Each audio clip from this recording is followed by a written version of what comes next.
안녕하세요. 말씀 묵사 이광재 목사입니다. 오늘 말씀은 저희들이 이전에 보았던 29장에 있었던 회복의 메시지가 다시 반복되는 것을 보게 됩니다. 30장, 31장, 또 32장, 33장을 그래서 회복의 장이라고 부릅니다. 이 회복의 메시지를 통해서 하나님께서 이스라엘 백성들에게 주시고자 하는 메시지가 무엇인지, 그리고 이 시대의 저들에게는 또 무엇을 깨닫기 원하시는지 같이 나누는 시간 갖도록 하겠습니다. 제가 기도하고 시작하겠습니다. 하나님 아버지 감사합니다. 오늘도 하나님께서 말씀을 주십니다. 이 말씀을 통해서 삶의 능력으로, 열매로 이어지도록 성령님 조명하여 주시고 깨닫게 하여 주시옵소서. 예수님의 이름으로 기도드립니다. 아멘. 예레미야 30장 1절에서 11절 말씀을 제가 먼저 봉독해 드리도록 하겠습니다. 여호와께로부터 말씀이 예레미야에게 임하여 이르시니라. 이스라엘 하나님 여호와께서 이와 같이 말씀하여 이르시기를 내가 내게 일러준 모든 말을 책에 기록하라. 여호와의 말씀이니라.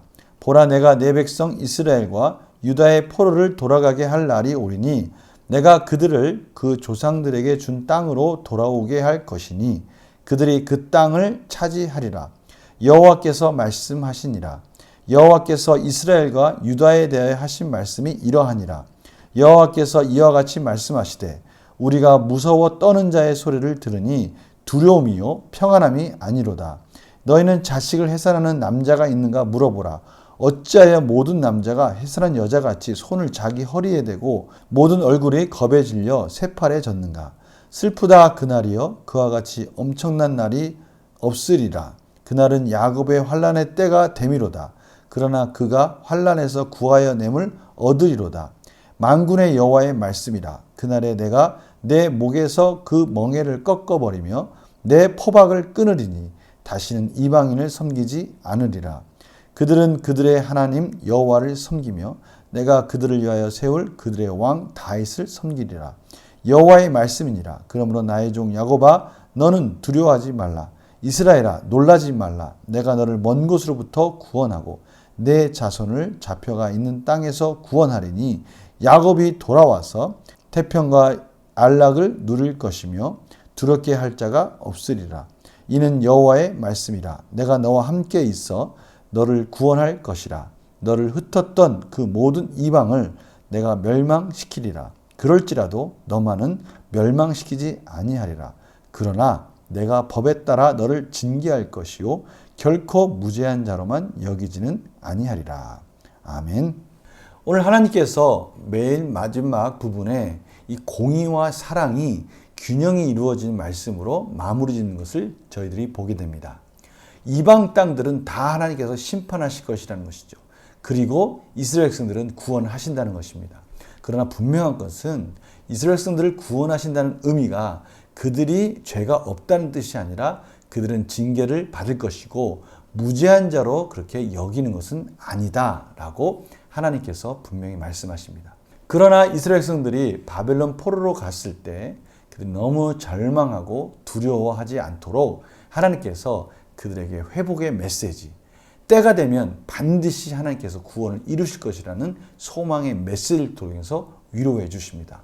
오늘 말씀 가운데 3절에 보면요, 슈브라는 동사가 다시 등장을 합니다. 하나님께서 주어가 되셔서 이스라엘 백성들을 반드시 돌아오게 할 것이다. 3절 말씀입니다. 유다의 포로를 돌아가게 할 날이 오리니 내가 그들을 그 조상들에게 준 땅으로 돌아오게 할 것이다. 이렇게 다시 한번 하나님께서 위로의 메시지를 주시죠. 그러나 이스라엘 백성들이 이 바벨론 포로에서 돌아올 것이라는 메시지와 함께 하나님은 또 공의로운 심판을 무시하지 않습니다. 그들의 모습을 하나님께서 지적하고 계시죠. 그들의 모습을 하나님께서 보시면서 너희들이 어찌하여 그렇게 공포에 손이 허리에 있고 새파랗게 얼굴이 질려 있느냐라고 그렇게 말씀하는 것이죠. 그 정도로 심판을 달게 받고 있는 것입니다. 그럼에도 불구하고 하나님께서는 그 회복의 메시지를 다시 이어가십니다. 오늘 말씀에 10절 말씀 보면요, 여호와의 말씀이다. 그러므로 나의 종 야곱아. 다시 한번 이스라엘 백성들을 나의 종이라고 불러주고 계십니다. 그러시면서 야곱이 돌아와서 여기도 또 슈브 동사가 나옵니다. 아까 3절의 말씀, 또 10절의 말씀 계속해서 하나님께서는 이스라엘 백성들이 다시 돌아와서 다윗 왕을 섬길 것이다. 다시 말하면 바벨론 왕이 아닌 하나님의 택한 백성답게 하나님이 세운 왕을 섬길 것이다 라고 말씀하시는 것이죠. 이것은 궁극적으로 예수 그리스도를 말씀하시는 것이죠. 만왕의 왕이신 그 예수 그리스도를 섬기는 자로서 그 언약을 다시 신실하게 이끌어갈 하나님의 백성으로 세움을 받을 것이다 라고 말씀하시는 것입니다. 이 메시지가 이스라엘 백성들에게 들려졌을 때 참으로 현실을 볼 때는 변화가 없겠죠. 그들은 바빌론 포로로서 절망적인 상황을 맞닥뜨릴 수밖에 없는 것입니다. 징계를 받아야 되는 것이죠. 그럼에도 불구하고 하나님은 그들을 놓지 않고 계시고 반드시 구원하실 것이라는 것을 약속하시면서 그들이 무언가 지푸라기도 아니 어떻게 보면은 확실한 하나님의 소망 메시지를 잡을 수 있는 끈을 허락해 주신 것입니다. 오늘 메시지를 통해서 저희들에게 주시는 말씀 무엇인지를 같이 한번 나누어 보도록 하겠습니다. 하나님께서 예레미야에게 기록하라고 하신 말씀의 핵심은 무엇입니까? 이스라엘 백성들은 다시 그 조상의 땅으로 돌아올 것이다 라고 약속하시는 것이죠. 하나님께서 이스라엘에게 주신 약속은 무엇입니까? 10절 말씀 가운데 다시 내 종 야곱아 하시면서 그들이 돌아와서 태평과 안락을 누릴 것이다 라고 말씀하시고, 반면에 이방 땅들에 대해서는 하나님께서 그들을 멸망시킬 것이다. 그러나 이스라엘 백성들은 멸망시키지 않을 것이라는 것이죠. 그럼에도 불구하고 죄 없는 자로 그렇게 여기는 것은 아니다. 반드시 죄에 대한 징계는 받을 것이다 라고 말씀해 주십니다. 회복의 메시지와 함께 균형 있는 하나님의 공의의 메시지를 선포하고 계십니다.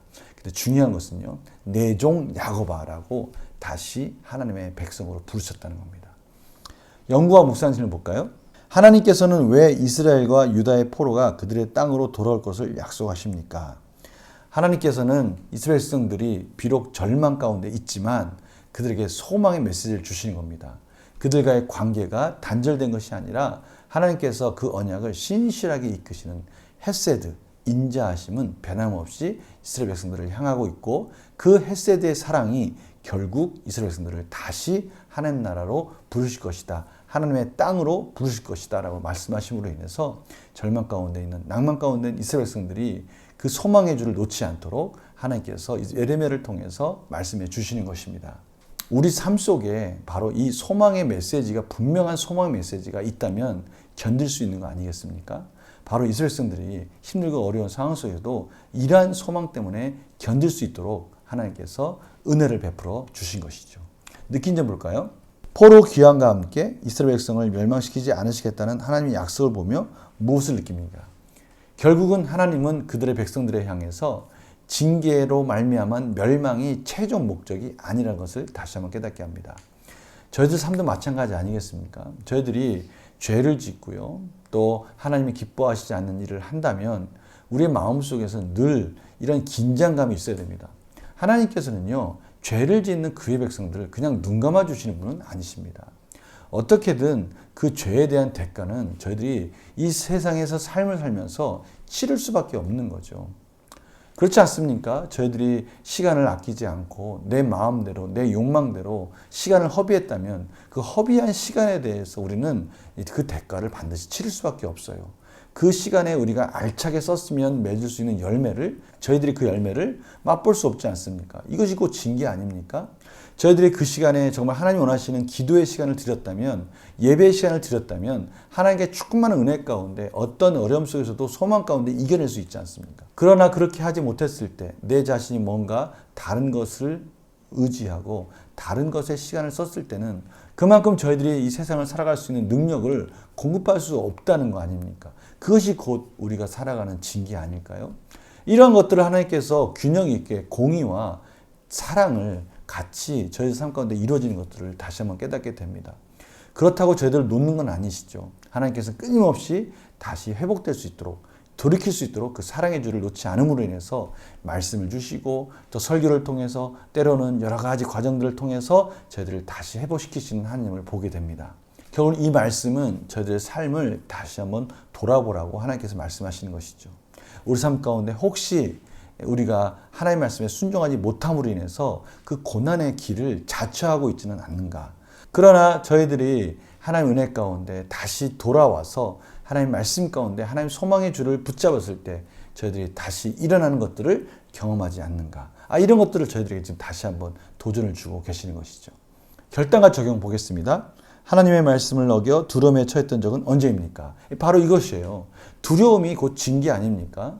우리의 삶 가운데 우리가 하나님의 뜻을 가지 못했을 때 오는 그 징계가 때로는 두려움으로, 때로는 염려와 근심과 걱정으로, 때로는 참으로 우리도 모르는 이 분노의 모습으로 나타나기도 합니다. 그래서 관계가 깨지는 것도 경험하고요. 또는 우리가 원하는 일들이 우리가 원하는 대로 이루어지지 않는 것들을 보면서 우리 스스로 실망하고 좌절하게 됩니다. 이것이 왜 그렇습니까?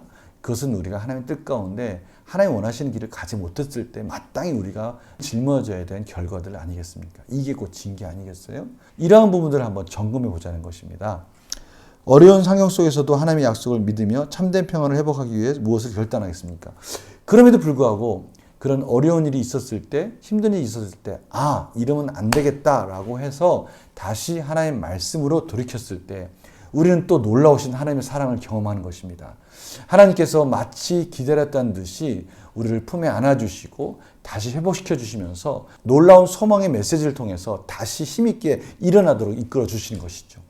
저도 이런 부분을 통해서 다시 한번 결단하고자 하는 마음을 갖는 것입니다.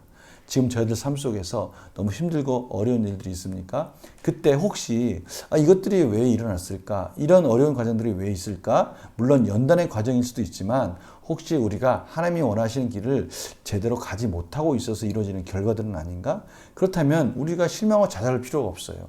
다시 하나님께 돌이켰을 때 하나님께서 놀라우신 은혜로 소망 가운데 저희들을 이끌어 주시는 것입니다. 하나님 말씀 가운데 이렇게 따라갔을 때 어떠한 일이 일어날 것인지 우리에게 다시 한번 담대함을 주시는 것이고요. 그 소망을 바라봄으로 인해서 우리가 힘있게 역동적으로 다시 나아갈 수 있도록 저도 이끌어 주시는 것입니다. 오늘 말씀 가운데 하나님께서 우리 삶에 주시는 여러 가지 정황들, 상황들을 보시면서 분별하시면서 하나님 원하시는 소망의 메시지를 붙잡을 수 있는 돌이키는 역사들이 계속 일어나기를 간절히 소망합니다. 제가 기도하고 마치겠습니다. 하나님 감사합니다. 오늘도 하나님께서 말씀을 주셨습니다. 말씀을 붙들기만 하면 하나님 말씀 가운데 나오기만 하면 하나님께서 저희들을 소망 가운데 이끌어 주신다고 말씀해 주셨습니다. 하나님 저희들이 다시 한번 말씀의 소망을 붙들게 하여 주시고 혹시 돌이킬 것이 있다면 돌이키게 하여 주시옵시고 지금의 상황을 잘 분석하고 이해하며 깨닫는 은혜들을 허락하여 주시옵소서. 감사드리며 예수님의 이름으로 기도드립니다. 아멘. 오늘 토요일입니다. 주말 잘 보내시고요. 또 거룩한 주일, 또 하나님께 온전히 예배로서 영광 돌리는 저희들 삶이 되기를 간절히 소망합니다. 월요일 날 말씀 묵상 찾아뵙겠습니다. 안녕히 계세요.